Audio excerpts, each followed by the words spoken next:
Merci de choisir DBS pour vous informer. Bienvenue sur Écho d'Afrique. Guinée en ouverture, au moins 11 personnes ont perdu la vie et plusieurs autres blessés ce week-end à Macenta, une ville située au sud du pays, théâtre depuis samedi de violences entre les communautés Toma généralement animistes et Toma Manya musulmanes. Ces violences se sont poursuivies dimanche malgré l'arrivée de renforts venus des villes voisines. Fuyant les affrontements, des populations se sont réfugiées dans les forêts.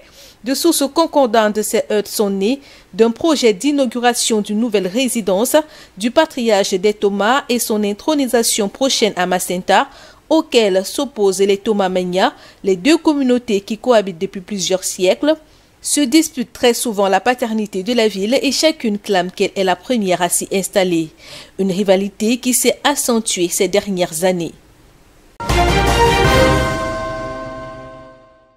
Au Congo-Brazzaville, le gouvernement vient de décréter l'état d'urgence humanitaire face aux inondations qui frappent de plein fouet les habitants du centre et du nord Congo situés le long du fleuve Congo et de son affluent l'Ubangi.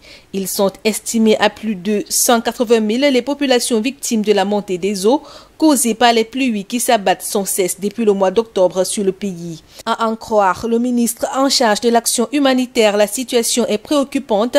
C'est en pirogue que de nombreux élèves se sont rendus dans leurs écoles afin de passer les compositions du premier trimestre.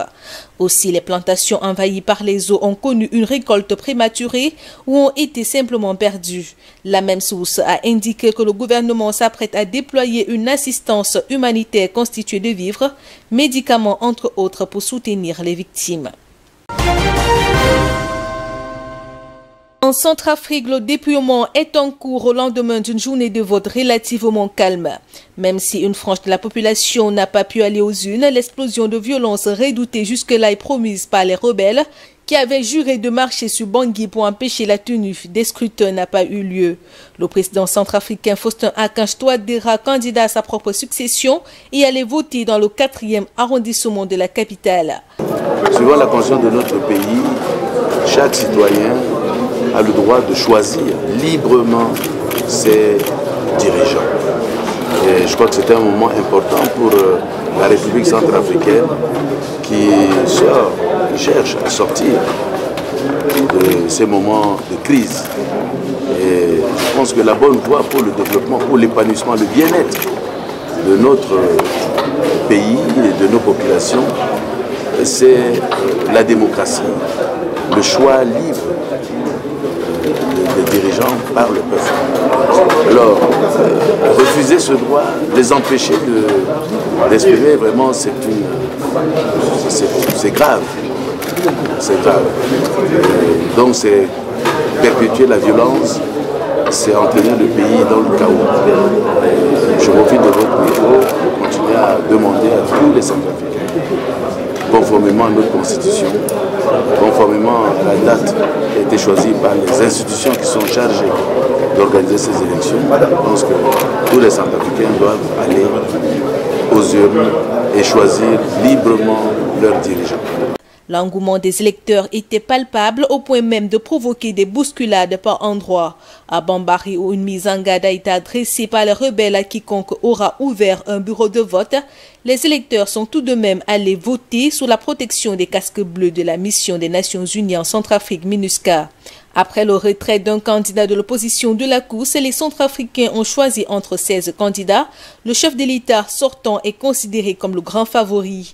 Son principal concurrent est l'ancien Premier ministre Anissé Georges Dolo Guelleh. Les dépouillements ont commencé immédiatement après le processus électoral. L'autorité nationale des élections, l'organe en charge de l'organisation du scrutin, dispose de 8 jours pour rendre publics les résultats provisoires, attendu le 4 janvier 2021. La tenue de ces élections présidentielles et législatives est un enjeu majeur pour la Centrafrique qui tente de se reconstruire depuis 2014. Ce dimanche 27 décembre était également jour d'élections présidentielles et législatives au Niger où 7,4 millions d'électeurs étaient appelés aux urnes. Une journée de vote dans le calme et dans un climat apaisé selon des observateurs. Les Nigériens ont voté pour départager la trentaine de candidats en lice parmi lesquels plusieurs anciens ministres et présidents. Après la fermeture des bureaux de vote, la CENI s'est mise en ordre de marche dimanche soir pour la compilation. Après 10 ans au pouvoir, le président sortant Mahamadou Issoufou, 68 ans, qui a décidé de ne pas se représenter à l'issue de ses deux mandats constitutionnels, espère passer le témoin à son dauphin Mohamed Bazoum, 60 ans, grand favori du scrutin. Le candidat du parti au pouvoir a promis de mettre l'accent sur la sécurité et l'éducation, notamment des jeunes filles dans son pays qui détient le record mondial de fécondité. Si nous voulons développer notre pays, nous devons promouvoir l'éducation.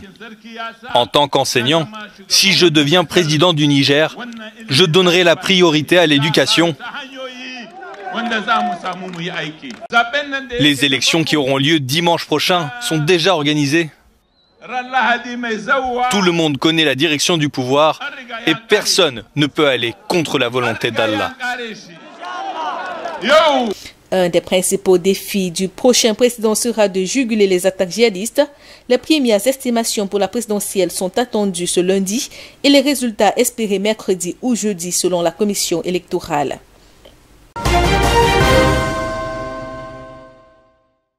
Le Gabon vient d'être sommé par le groupe de travail de l'ONU de libérer dans les brefs délais Brice Lacruche Alianga, ancien directeur du cabinet du président Ali Bongo ainsi que ses proches. Dans un document de plusieurs pages, les experts de l'institution onusienne, saisis par l'avocat de Brice Lacruche Alianga, estiment que la détention de l'ancien messager intime du chef de l'État gabonais et ses compagnons est arbitraire. Il dénonce une procédure bâclée et non conforme, des conditions de détention inhumaines, des tortures en cellule et un long maintien en isolement. De son côté, le gouvernement gabonais soutient que les procédures ont été régulières car les mises en cause ont eu des visites de leurs avocats et parents. Arrêté puis incarcéré à la prison centrale de Libreville il y a un an, Brice Lacruche Alianga est accusé de détournement de fonds publics et blanchiment de capitaux. Plus d'une dizaine d'anciens ministres, des députés autres au cadre de l'État proche du franco-gabonais sont également tombés dans les filets dans le cadre de cette vaste opération anticorruption dénommée Scorpion. Pandémie de Covid-19, l'Afrique du Sud est devenue le premier pays africain à dépasser le million de contaminations dimanche 27 décembre, après l'annonce des derniers chiffres par son ministre de la Santé. En pleine deuxième vague de pandémie, alors qu'une variante du coronavirus plus contagieuse est responsable d'une grande majorité des nouveaux cas, le pays le plus touché du continent africain a officiellement comptabilisé 1 4 413 cas positifs et 26 735 morts dus au Covid-19. La semaine dernière, l'Afrique du Sud a enregistré en moyenne 11 700 nouvelles contaminations par jour, soit une hausse de 39% par rapport à la semaine précédente. Le gouvernement pourrait imposer de nouvelles restrictions cette semaine.